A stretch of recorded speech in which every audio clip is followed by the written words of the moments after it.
हाय बच्चा लोग, आप लोग कैसे हो। दिस इज योर फिजिक्स वाले विवेक त्रिपाठी सर। आपका फिजिक्स का पेपर 6 मार्च को है और बच्चे कुछ टेंस भी होंगे, पढ़ने वाले भी टेंस होंगे, नहीं पढ़ने वाले भी टेंस होंगे। आज जो है first, second, third, fourth, fifth, तो देखा जाए तो आपका सिर्फ 5 डेज बचा हुआ है।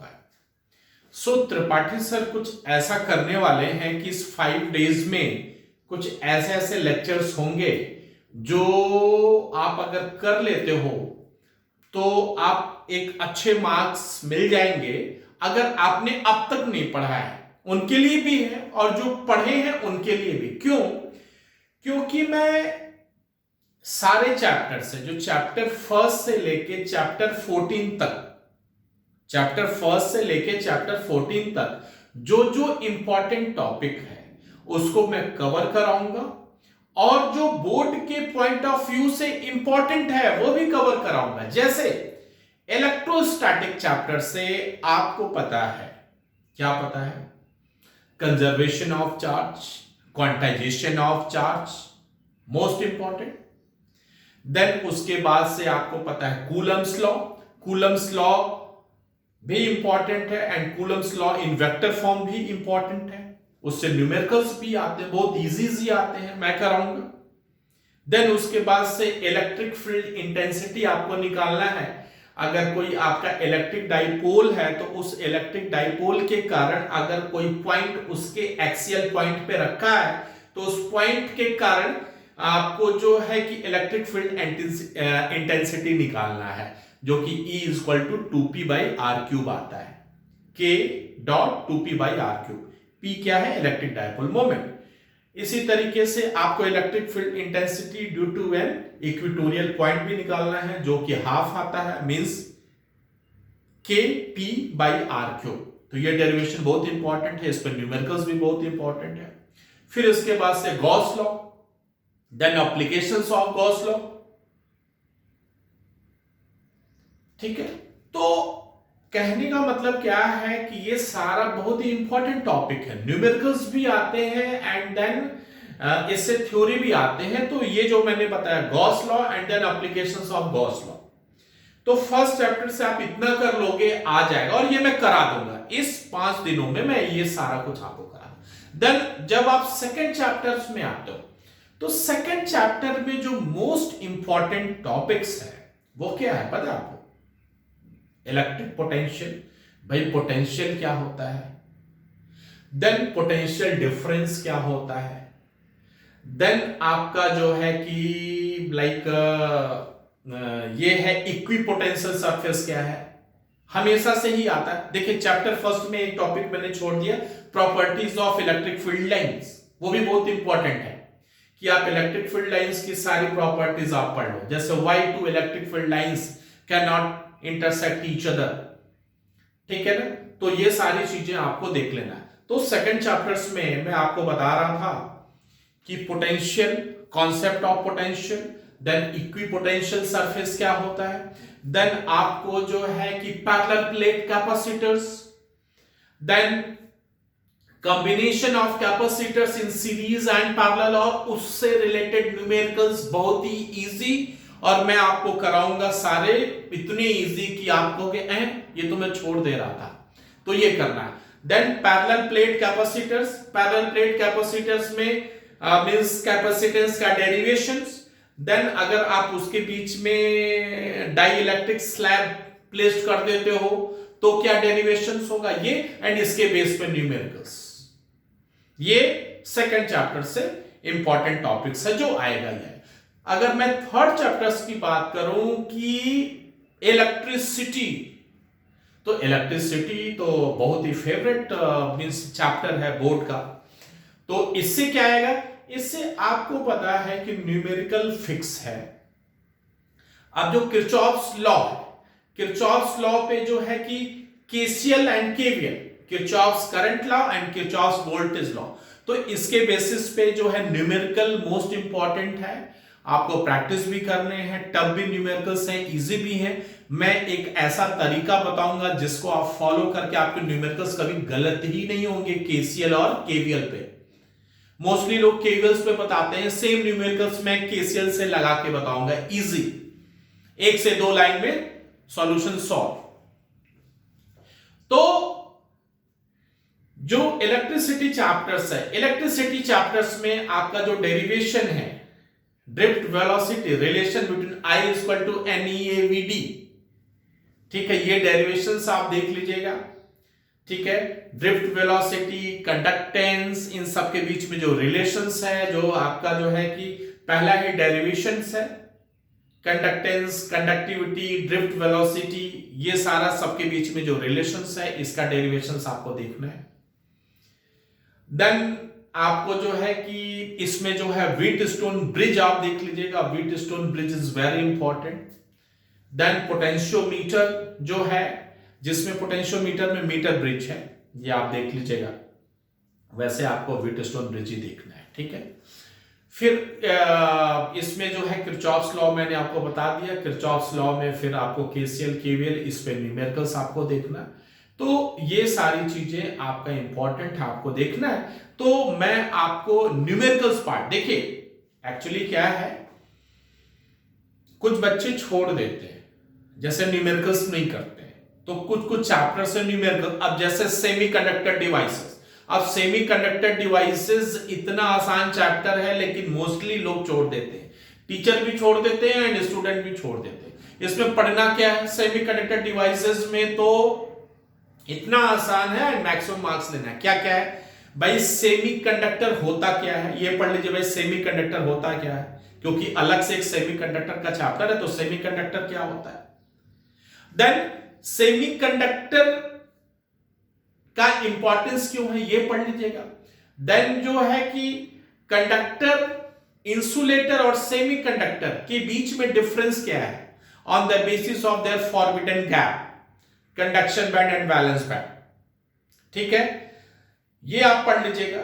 सिर्फ थ्योरी पढ़ना है, इससे थ्योरी आएगा। फिर आपको जो सेमीकंडक्टर है, types of semiconductor, N type semiconductor, P type semiconductor.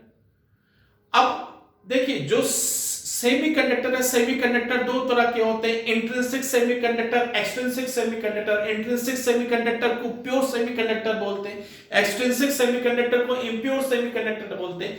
Extrinsic semiconductor में दो टाइप के होते हैं, N type semiconductor and P type semiconductor. N type semiconductor क्या होता है, जब टेट्रावैलेंट को जो है आप पेंटावैलेंट के साथ डोपिंग करते हैं।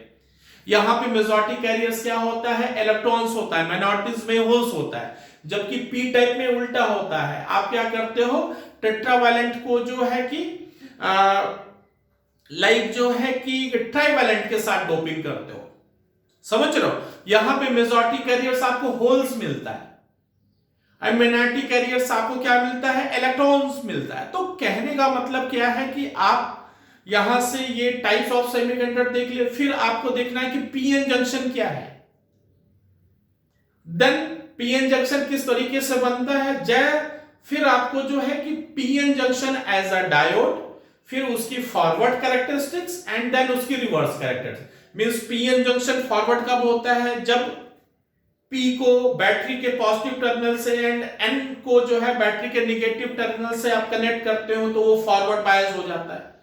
जब पीएन जंक्शन को P को बैटरी के निगेटिव और इधर जो है पॉजिटिव से कनेक्ट करते हो, तो वो रिवर्स बायस हो जाता है। तो वो किस तरीके से कैरेक्टरिस्टिक्स शो करता है, तो forward bias characteristics and reverse bias characteristics is very important. उसका कर्व दिया है, वो भी सारा मैं एक्सप्लेन करूंगा।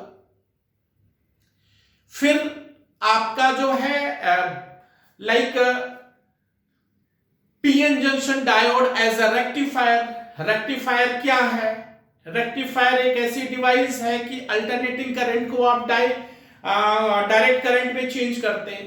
तो अब आप इसमें जो है एसी को डीसी में किस तरीके से चेंज करते हैं, तो half wave rectifier and full wave rectifier. तो half wave rectifier and full wave rectifier किस तरीके से फंक्शनिंग होती है।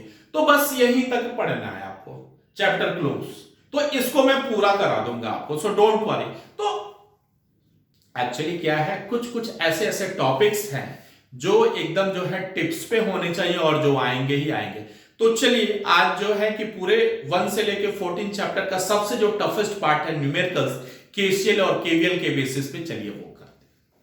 चलिए आज मैं आपका चैप्टर 3 का सिर्फ न्यूमेरिकल्स पार्ट ले रहा हूं एंड ऐसे ऐसे हम जो है कुछ कुछ सिलेक्टेड पार्ट करेंगे और इवन वही करेंगे जो जो आता है।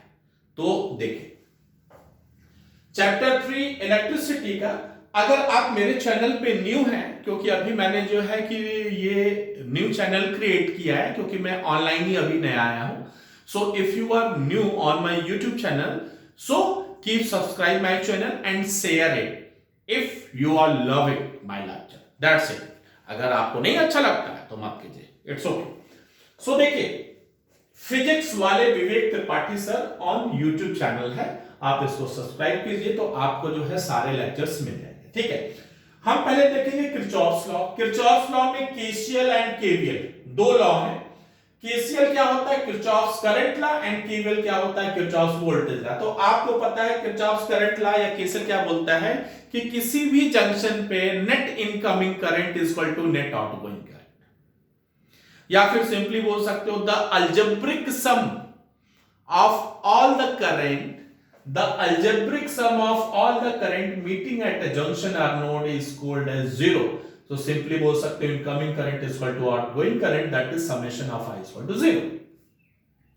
KVL क्या है? Kirchhoff's voltage law। तो ये क्या करता है? The algebraic sum of all voltage in a closed loop। इसमें क्या है? closed loop होना चाहिए या mesh होना चाहिए। mesh मतलब भी वही है, closed loop is equal to zero means summation of V is equal to zero। तो ये तो दोनों लॉ हो गए। अब देखिए, अब मैं आपको जो है न्यूमेरिकल्स कराता हूं। देखिए इधर ध्यान से देखिएगा, अगर आप ध्यान से देखेंगे तो ये न्यूमेरिकल्स बहुत ही इजी हो जाएगा। मैं इजी से टफ की तरफ चलूंगा। देखिए पहले केसीएल के बेसिस पे करा दूंगा, देन केवीएल के बेसिस पे करा दूंगा, इजी से टफ। एक चीज आपको ध्यान रखना है कि जब आप पॉजिटिव से निगेटिव, जैसे ये बैटरी है ना, ये निगेटिव प्लेट और ये पॉजिटिव प्लेट, तो जब किसी सर्किट में पॉजिटिव से निगेटिव की तरफ जाएंगे तो हम ऐड करेंगे, और जब हम पॉजिटिव से पॉजिटिव की तरफ जाएंगे तो सब्ट्रैक्ट करेंगे। ये रूल आपको याद रखना है।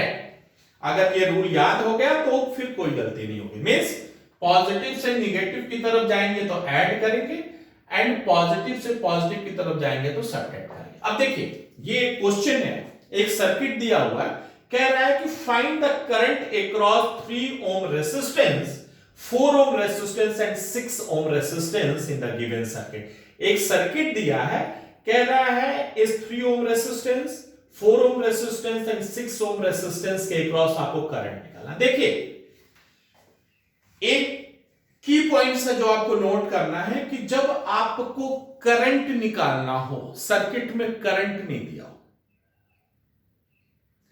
ठीक है, तो हमेशा आप कोई एक नोड, एक पॉइंट सेलेक्ट कर लीजिए और उससे current away from the node mention कीजिए।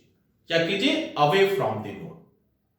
अगर सर्किट में करंट नहीं दिया है, करंट की डायरेक्शन नहीं दी, तो इस सर्किट में यही कह रहा है कि आपको तीनों जो रेजिस्टेंस लगा है उसके अक्रॉस आपको करंट निकालना। तो मैंने बताया कि अगर करंट सर्किट में नहीं दिया है तो आप कोई एक नोड मान लो और नोड से करंट को अवे की मींस उससे दूर जा रहा है आपको मानना। तो लेट अस सपोज मैंने ये नोड ए मान लिया, तो हमने मान लिया कि इधर I1, ठीक है, इधर I2 एंड इधर I3, मतलब ये तीनों करंट अवे जा रहे हैं। ये इधर आ रहा है, ये इधर आ रहा है, ये इधर। तो यही करना है आपको, कोई नोट मान के करंट को अवे फ्रॉम द पॉइंट या नोट जो है एज्यूम करना है। तो मैंने मान लिया I1 करंट इसमें आ रहा है, I2 करंट इसमें आ रहा है एंड I3 इसमें आ रहा है। अब देखिए ये रूल याद रखना है। हम यहां पे क्या लगा रहे हैं? केसीएल लगा दे रहे हैं, सॉरी, हाँ केसीएल, किरचॉफ्स करंट लॉ।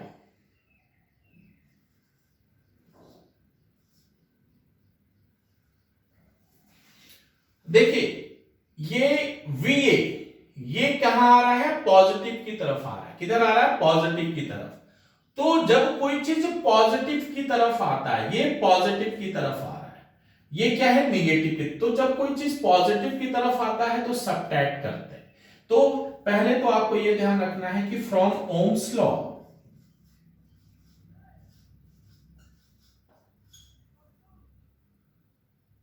क्या होता है, V is equal to I R, V is equal to I are.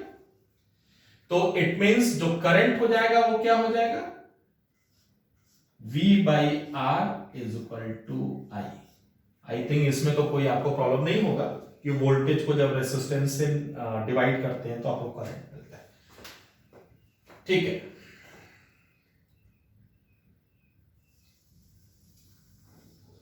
Clear.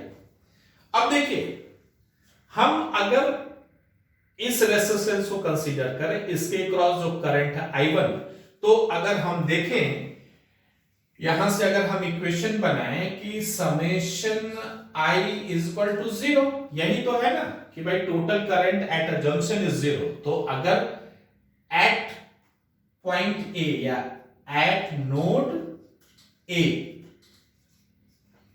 तो total current I1 I2 I3, तो यहां से हो जाएगा I1 plus I2 plus I3 is equal to 0।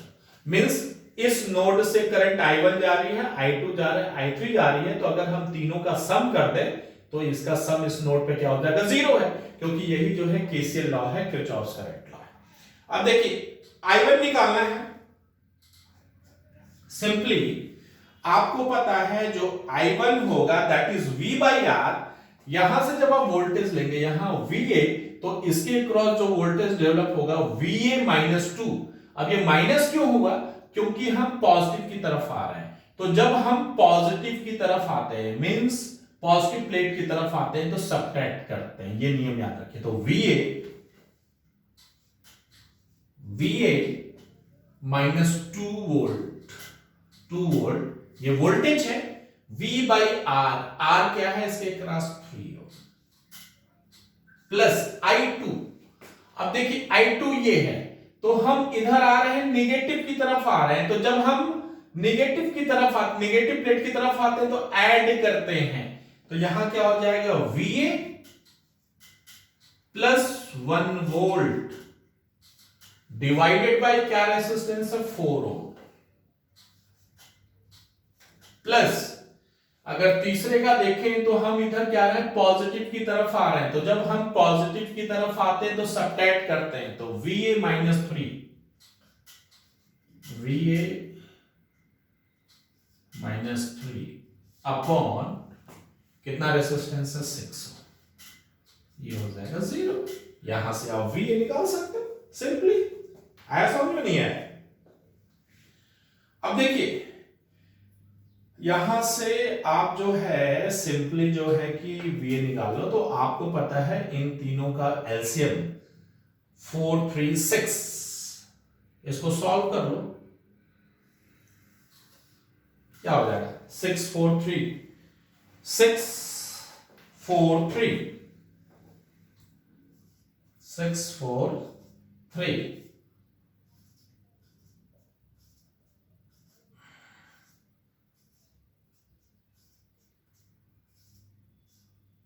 4 3 12, कितना आया, 12 आ गया एलसीएम। एलसीएम तो निकालने आता है ना आपको, 3 4 12, ये 4 से मल्टीप्लाई हो जाएगा, तो ये हो जाएगा 4 VA माइनस 8 वोल्टेज प्लस 4 3 जा मींस 3 VA,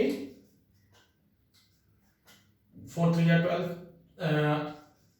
3V कितना आ जाएगा, ये 3 into 1, ये क्या है, 3 into 1। आप चाहिए तो यहां से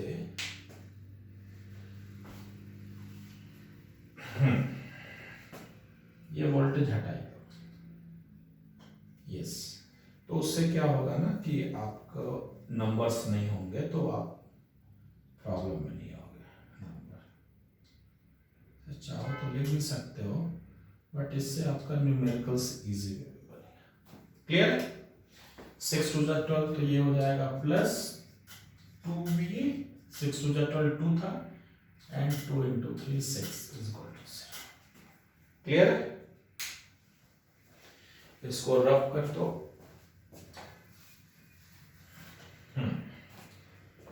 4 3 7 2 9 4 3 7 2 9 9 वोल्ट VA। ये देखिए 3 8 6 14 माइनस 14 और प्लस 3 कितना हो जाएगा minus 11 by 12 is equal to 0। क्या हो जाएगा 9 VA minus 11 is equal to 0, क्योंकि ये तो इधर आ जाएगा। क्लियर है? तो